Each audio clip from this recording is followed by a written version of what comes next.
नमस्कार साथियों, हमारे लोकप्रिय चैनल सफरनामा बाय मुकेश जैन में आपका हार्दिक स्वागत है। साथियों, ये चैनल आपकी आवाज़ है।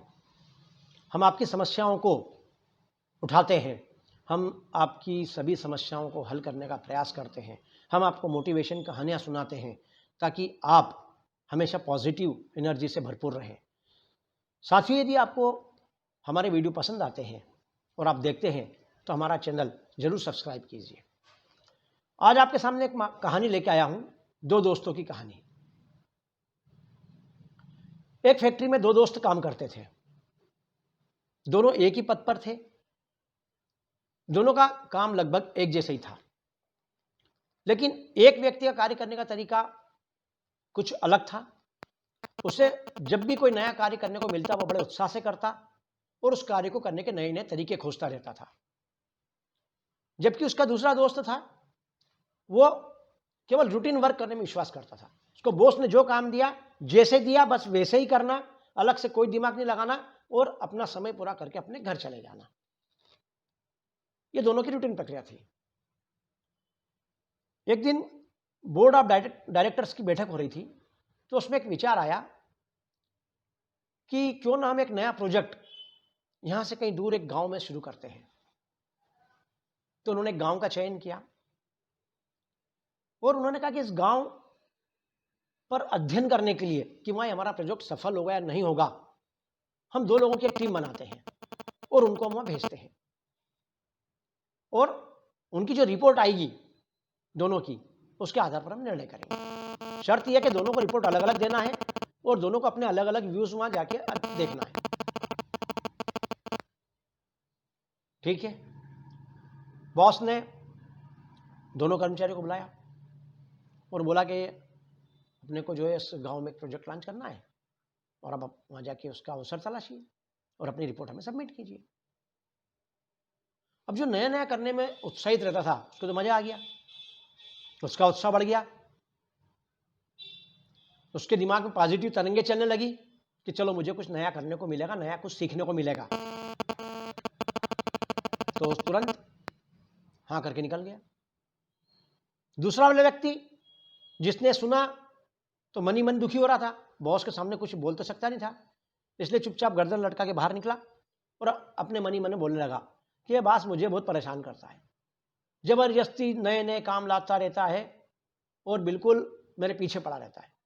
अरे कोई गांव में कोई वहां कोई नया प्रोजेक्ट चलेगा क्या, फिर भी जबरदस्ती पैसे वेस्ट करना है, उनको भेज रहा है। पर जाना तो है क्योंकि ऑर्डर बॉस का है। दोनों मन मार के अपने उस दोस्त के साथ उस गांव के लिए रवाना हुए।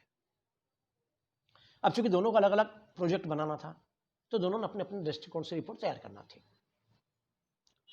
दोनों ने अध्ययन करने के पश्चात अपनी रिपोर्ट बॉस को आके प्रस्तुत कर दी। अब बॉस ने देखी कि पहला व्यक्ति जो हमेशा कुछ अच्छा करता था, उसकी रिपोर्ट पढ़ी। उसमें लिखा था कि बहुत अच्छी स्थिति है, गांव के पास में एक नदी बह रही है, इसलिए हमें वहां पर पानी की कोई दिक्कत नहीं आएगी। वातावरण बहुत शांत है, गांव की जमीन बहुत सस्ती है, वहां पर बहुत सारे लेबर सस्ता है और सबसे बड़ी बात यह है कि उसके आसपास दूर दूर तक कोई भी फैक्ट्री वगैरह नहीं है।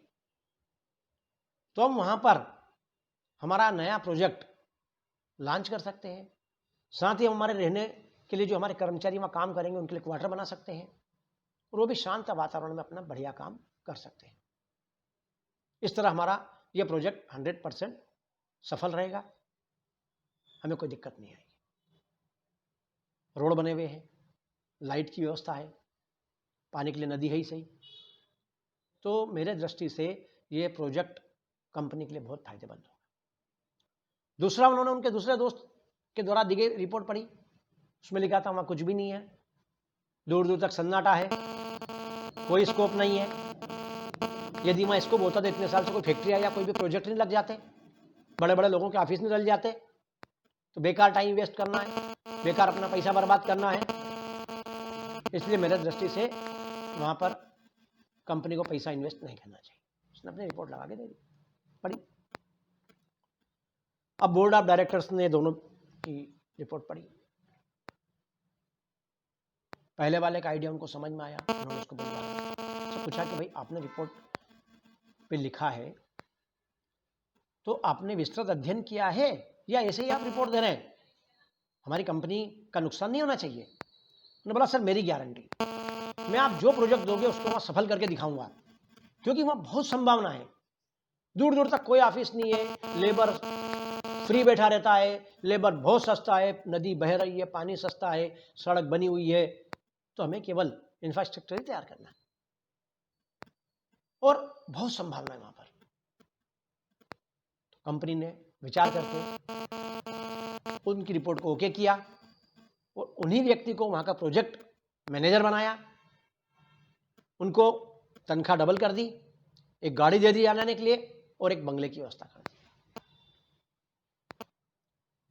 अब देखिए साथियों, वो व्यक्ति अपने विचारों से, अपनी पॉजिटिव थिंकिंग से, देखने के नजरिए से कहां पहुंच गया, और दूसरा वाला वहीं अब ऑफिस में बैठा हुआ अपने टाइप करते हुए, अपने काम करते हुए, दैनिक रूटीन के काम कर रहा है और अपनी पुरानी तनख्वाह पे कुड़ते कुड़ते, हर चीज में कमी निकालते निकालते अपनी दिनचर्या को ढो रहा है। ये अंतर है सोच का।